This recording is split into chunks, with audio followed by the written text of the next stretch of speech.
Hai, bertemu lagi kita dalam kelas Bahasa Melayu PDPR. Baiklah, hari ini cikgu nak ajar satu lagi topik yang baharu. Hari ini kita nak belajar kemahiran tata bahasa iaitu kata hubung. Apa itu kata hubung? Okey, kata hubung ini adalah kata yang digunakan untuk menghubungkan kata dengan kata, frasa dengan frasa, ayat dengan ayat. Okey, contohnya cikgu bagi satu contoh. Awak ada dua ayat. Okey, ayat pertama, Ali berkawan baik dengan Abu. Ayat yang kedua, Abu berkawan baik dengan Ali. Jadi kita boleh gabungkan kedua-dua ayat itu menggunakan kata hubung dan, iaitu Ali dan Abu berkawan baik. Nampak? Okey. Okay, tak apa, cikgu akan tunjukkan contoh yang lebih jelas lagi untuk kamu nampak. Tengok ini, okey, kata hubung kita akan belajar 3 jenis kata hubung, iaitu kata hubung dan, atau, ataupun, tetapi. Okey, dan, atau, tetapi. Baiklah, untuk kata hubung dan, maksud kata hubung dan adalah kata yang menghubungkan subjek dan juga predikat. Okey, contohnya Ali dan Abu berkawan baik. Kalau dia jadi dua ayat, Ali berkawan baik dengan Abu, Abu berkawan baik dengan Ali. Jadi kita gabungkan ayat, Ali dan Abu berkawan baik. Okey.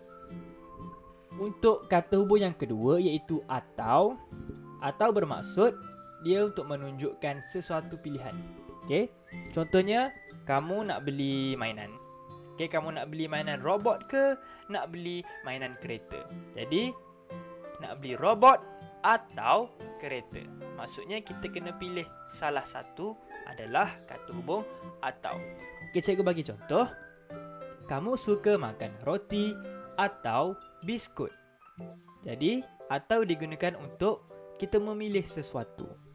Seterusnya, kata hubung yang ketiga iaitu tetapi. Tetapi bermaksud menunjukkan makna yang berlawanan. Contohnya, Ali pendek tetapi Abu tinggi. Tetapi dia menunjukkan dua perbezaan yang berbeza. Okey, makna yang berlawanan. Okey, cikgu baca contoh. Ahmad berambut pendek tetapi Fatimah berambut panjang. Okey, dia ada dua perbandingan. Perbandingan digunakan kata hubung tetapi. Untuk lebih faham apakah itu kata hubung, jom kita sama-sama buka buku aktiviti muka surat 54 hingga 55. Kita akan berbincang bersama-sama.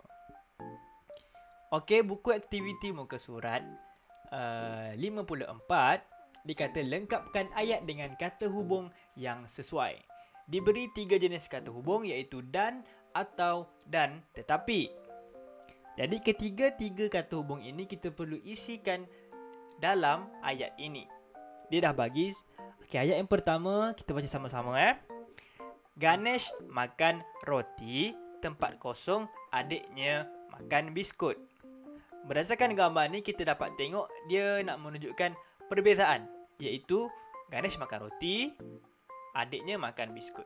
Tadi cikgu cakap kalau perbezaan kita guna apa? Ya, betul, kita guna tetapi. Jadi ayat dia, Ganesh makan roti tetapi adiknya makan biskut.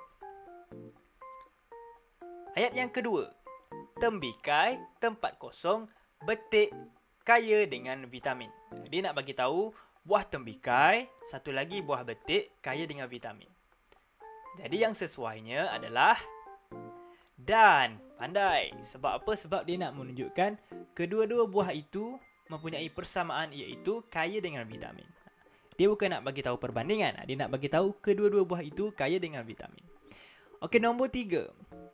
Kek pandan itu murah, tempat tinggal sedap. Kek pandan itu murah, tempat kosong sedap. Jadi jawapan dia Bagus. Dan kek pandan itu murah dan sedap. Sebab dia nak bagi tahu kek ni dua-dua pun dia. Murah pun dia, sedap pun dia. Jadi murah dan sedap. Nombor 4. Masakan Ibu Rizal ringkas, tempat kosong, berkhasiat. Jadi sama juga macam nombor 3, masakan Ibu Rizal ringkas dan berkhasiat. Dia nak bagi tahu masakan Ibu Rizal ni ringkas dan berkhasiat. Dua-dua pun adalah ciri-ciri masakan Ibu Rizal. Nombor 5. Fahmi tidak pasti hendak minum air soya, tempat kosong, air tebu. Jadi dia nak buat pilihan. Dia nak pilih satu je air. Dia tak tahu nak pilih mana. Kalau pilihan kita letak bagus atau. Jadi Fahmi tidak pasti hendak minum air soya atau air tebu. Seterusnya kita tengok pula muka surat 55. Lengkapkan perenggan dengan kata hubung yang sesuai. Dan atau tetapi. Tempat makan yang bersih penting. Azrin, tempat kosong, Azran mengambil berat tentang hal ini. Cikgu rasa kedua-dua ini adalah kembar. Dikata Azrin, tempat kosong, Azran. Jadi, kedua-duanya sama, Azrin dan Azran mengambil berat tentang hal ini. Jadi jawapannya dan. Kenapa? Kerana kedua-duanya mengambil berat tentang hal ini. Mereka berbincang sama ada hendak makan di restoran Pak Mustafa, tempat kosong, di restoran Zaidah. Jadi dia nak makan dekat mana? Dia nak pilih satu sahaja restoran. Maksudnya atau, ya betul. Kenapa? Kerana dia nak pilih sama ada restoran Pak Mustafa ataupun di restoran Zaidah. Dia nak pilih satu saja. Jadi atau. Restoran Pak Mustafa kecil. Kecil. Tempat kosong bersih. Jawapan dia tetapi. Cikgu rasa mesti awak nak isikan jawapan dia dan kan? Sebenarnya tidak. Sebenarnya tetapi. Sebab apa dia nak bagi tahu? Walaupun restoran Pak Mustafa ni kecil tetapi bersih. Tak semestinya restoran kecil ini bersih. Jadi restoran Pak Mustafa kecil tetapi bersih. Restoran Zaidah pula besar. Besar dan cantik. Sebab biasanya apabila benda-benda besar, restoran besar ni dia mesti gabungan dia cantik. Restoran Zaidah pula besar dan cantik. Akhirnya mereka memilih restoran Pak Mustafa. Azrin suka nasi ayam. Tempat kosong, Azran suka nasi berlauk. Jadi dua-dua ini mempunyai perbezaan. Kalau perbezaan kita gunakan tetapi. Jadi Azrin suka nasi ayam tetapi Azran suka nasi berlauk. Azrin akan memilih ayam panggang, tempat kosong, ayam kukus. Dia akan memilih salah satu. Jadi kalau salah satu kita isikan atau. Okey, jadi Azrin akan memilih ayam panggang atau ayam kukus. Dia nak pilih salah satu sahaja. Azran pula memilih lauk yang kurang berminat.